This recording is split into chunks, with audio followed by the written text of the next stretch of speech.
Let's talk about the different presentations of VZV. First up is primary VZV infection, aka the chickenpox. We talked about how it's transmitted, and you should know that it's highly contagious. Before we had a vaccine, virtually everybody got it. We also talked about how it spreads throughout the body during an incubation period of about 2 weeks. But now let's talk about what symptoms you actually get after those 2 weeks. You get flu-like symptoms, fever, malaise, anorexia, headache, etc., and a rash. And usually the rash and the fever start at the same time, although in adults, fever can precede the rash by a day or so.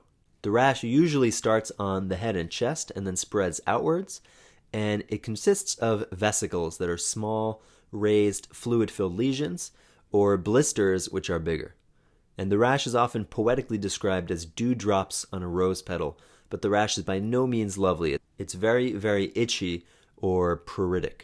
The lesions are usually in different stages of development, in part reflecting multiple viremic episodes, and as the rash progresses, the lesions start to scab or crust over at different rates. By the end, all the lesions will crust over, and the illness will have lasted about 5 to 7 days. Once the lesions are crusted, you're no longer infectious. Now, many of you have heard the mantra that you can only get the chickenpox once. And this is mostly true because people usually get strong immunity after chickenpox. But as we talked about, it can reactivate from sensory neurons and cause zoster, or shingles. This usually happens in old age, as cellular immunity to VZV wanes, or in people who are immunosuppressed. Now, the shingles rash is vesicular, like chickenpox, but unlike chickenpox, it's restricted to 1 to 3 adjacent dermatomes.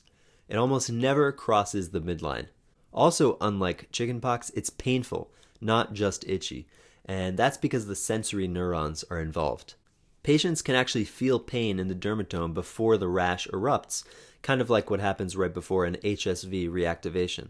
Then the vesicles form over about 3 to 5 days, and then start to crust over and heal.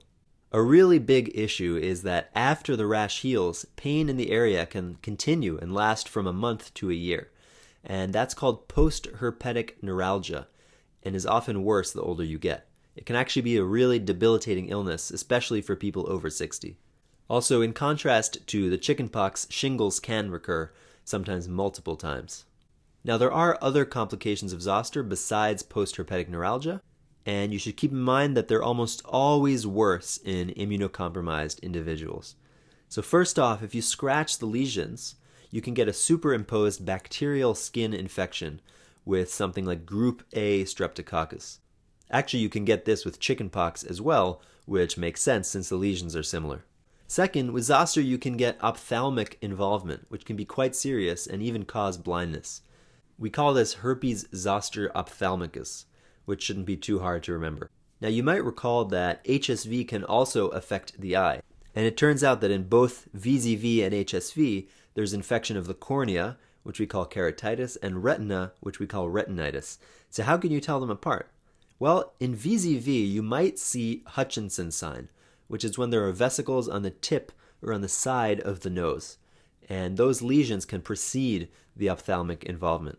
The reason you get those is that the nasociliary branch of the trigeminal nerve innervates both the cornea and the lateral dorsum of the nose, as well as the tip of the nose. Now, a third thing you can get is Ramsay-Hunt syndrome, otherwise known as herpes zoster oticus. And in this syndrome, you see vesicular lesions in the ear canal, which can be accompanied by auditory or vestibular symptoms and facial paralysis. And this occurs when there is reactivation from the geniculate ganglion. Now, we mentioned that zoster and all these complications are more likely in immunocompromised hosts, but in very immunocompromised hosts, VZV reactivation can manifest as disseminated disease, which looks a whole lot like the chickenpox, except the person is a lot sicker. Okay, so those are all complications of VZV reactivation.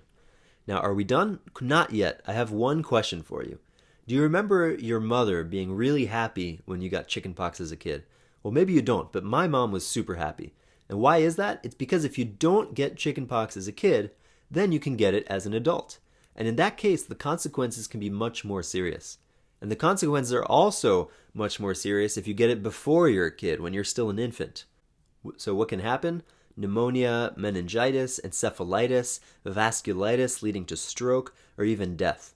And if a pregnant woman gets the chickenpox, especially before 20 weeks gestation, the fetus can die in utero or be born with serious congenital deformities. Fortunately, though, congenital varicella is more rare than HSV infection in newborn babies.